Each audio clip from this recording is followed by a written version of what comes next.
Yasin pasal yang akan memberikan firman, supaya firman ini bisa jadi bekal untuk nanti juga Tuhan. Dan Yesus hanya nyukur, amin. Ya.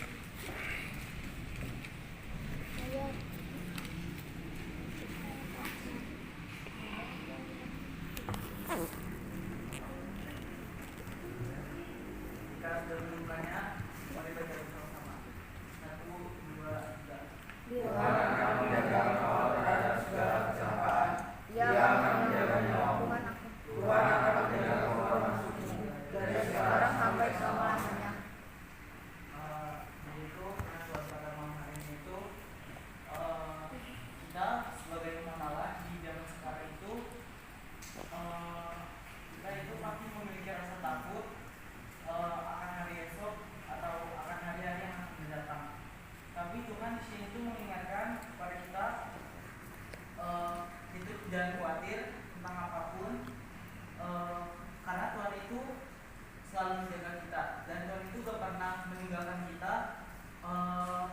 Satu detik pun Tuhan gak pernah meninggalkan kita. Dan Tuhan juga di sini itu mengingatkan bahwa Tuhan itu akan selalu menjaga kita dari kecelakaan, dan Tuhan itu akan menjaga nyawa kita. Dan di ayat 8 juga Tuhan mengingatkan Tuhan akan menjaga kita keluar masuk dari sekarang sampai selamanya. Jadi itu Tuhan mau mengingatkan bahwa kita itu di dunia itu tempat perlindungan kita itu hanya Tuhan, nggak ada lain selain Tuhan. Dan Tuhan itu tidak akan pernah meninggalkan kita, walaupun kita sudah berbuat jahat, melakukan dosa yang tidak benar, tapi Tuhan itu tidak memperdulikan hal itu, dan Tuhan itu melihat kita itu dari hati tertulus kita. Amin. Ya, terima kasih Kevin. Ya, di sini kita kalau membaca dari ayat pertama sampai tadi yang ayat 8 dibacakan, ini tentang semua kebaikan Tuhan, ya. Tentang semua kebaikan Tuhan, Dia yang menjadikan dirinya penjaga bagi kita. Ayat 3 ayat 4 dikatakan juga ada dikatakan sesungguhnya tidak terlelap dan tidak tertidur, penjaga Israel. Kalau kita bicara Israel rohani ya kita saat ini, dia bukan Israel secara bangsa tapi sebagai Israel rohani atau anak-anak yang hidup dalam kasih kemurahan Kristus, ya, yang telah mati bagi kita, menebus dosa-dosa kita dan telah bangkit juga bagi kita, sehingga kita pun menjadi bangkit pula dalam kehidupan kita yang baru sebagai anak Tuhan. Nah, dengan iman percaya ini tentunya kita sungguh-sungguh harus meletakkan segenap keyakinan kita bahwa penyertaan Tuhan itu ada dan selama-lamanya itu menjadi milik kita. Tadi sempat Kevin menyinggung tentang masalah perbuatan dosa. Iya, memang manusia tidak lepas, ya, dari keberadaannya sebagai jasmani atau daging. Pasti ada hal-hal yang dituntut secara hawa nafsu. Tetapi perlu teringatkan, apapun itu yang bicara tentang kelemahan kita pada saat kita sudah memiliki pengenalan akan kasih Kristus, artinya kita juga telah mengalami sebuah kehidupan yang baru atau telah mengenal apa yang disebut dengan pembaruan akal budi. Jadi kita tidak lagi untuk terus-terusan bersandar bahwa karena kita manusia, kita daging, maka kita terus-terusan untuk berbuat dosa. Ya, tidak begitu juga.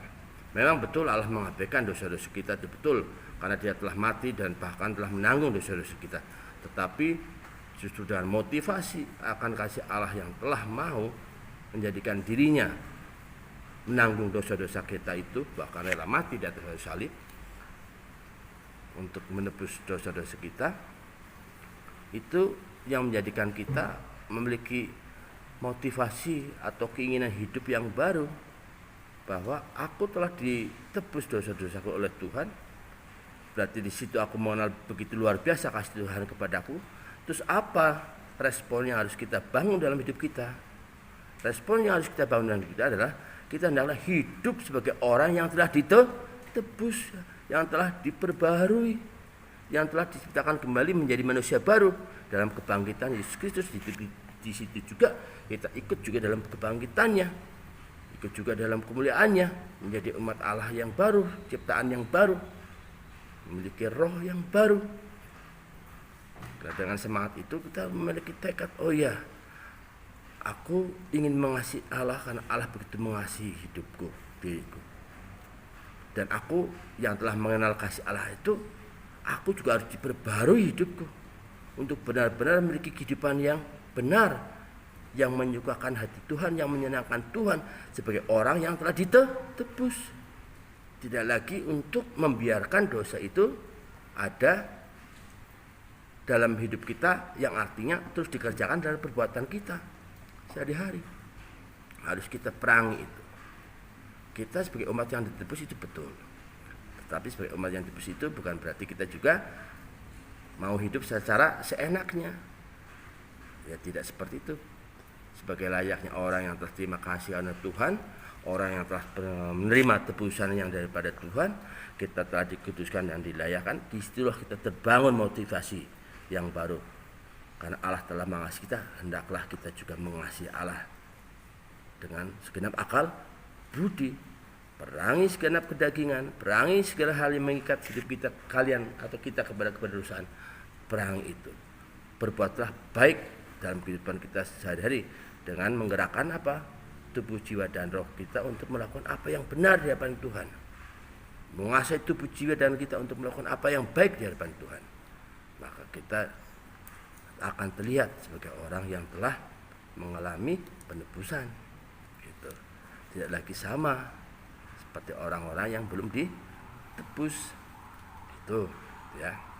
Nah, itu namanya perjuangan rohani kita yang harus kita gerakkan terus agar memimpin tubuh jiwa kita yang daging ini untuk diarahkan kepada kehendak Allah, yaitu apa yang baik, apa yang benar, Tuhan, dan apa yang mulia seperti kehendak Tuhan. Gitu. Sehingga apa yang akan kita terima seperti yang dinyanyikan ya dalam Mazmur ini, bahwa oh benarlah Tuhan itu penjaga kita, benarlah Tuhan menjaga keluar masuk kita. Ya, akan seperti itu, gitu ya. Itu aja tambahannya sedikit dari Pak Luther. Tuhan Yesus memberkati kita ya.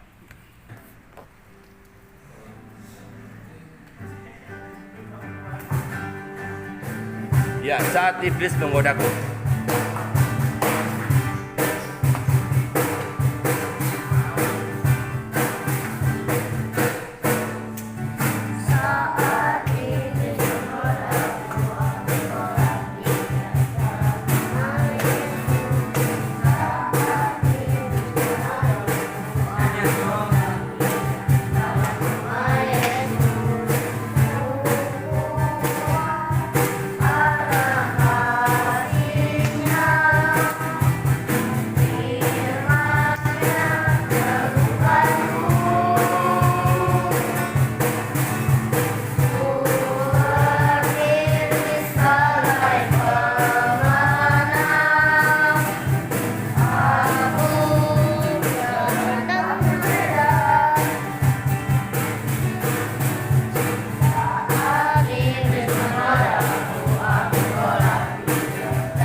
Roma 14 sebab kerajaan Allah bukanlah soal makan dan minum, tetapi soal kebenaran, damai sejahtera dan sukacita